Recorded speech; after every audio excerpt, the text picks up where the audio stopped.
Start.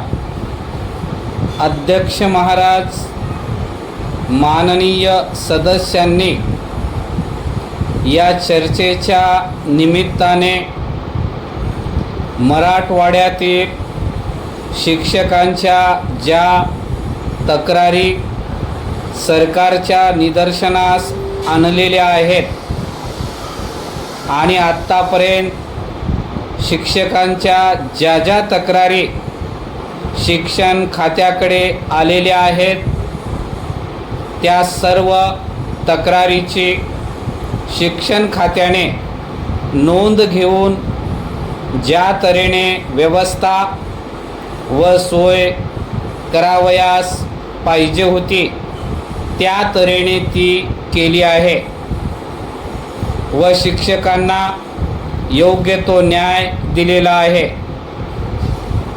शिक्षकांना मारहाण केल्याबाबत जर तक्रार असेल तर ती पोलीस खात्याकडे दिली पाहिजे.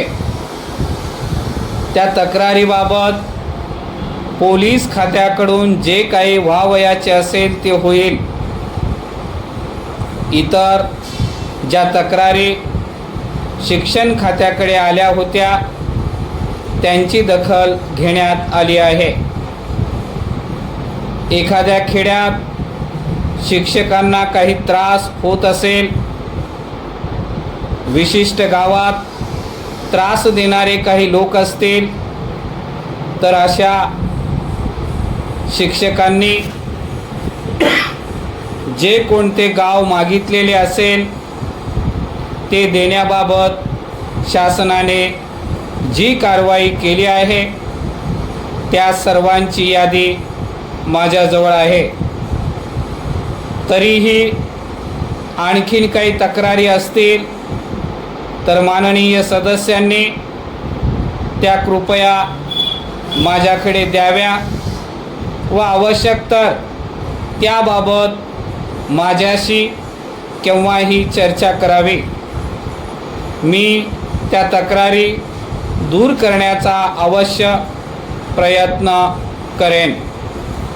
तथापि याबाबत माननीय सदस्यांच्या निदर्शनास मला एक गोष्ट प्रामुख्याने आणली पाहिजे की अशा प्रकारे एखाद्या विभागातील एखाद्या गावात शिक्षकांना जर काही त्रास होत असेल तर मला असे वाटते की त्याची जबाबदारी सर्वस्वी पोलीस खात्यावर किंवा शिक्षण खात्यावर आहे असे त्यांनी समजू नये.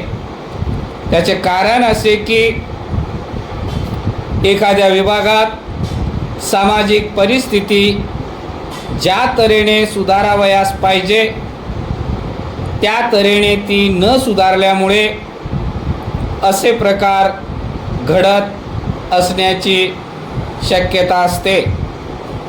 म्हणून अशा ठिकाणी योग्य ते सामाजिक वातावरण निर्माण करण्याची जबाबदारी आपल्यापैकी प्रत्येकाची आहे.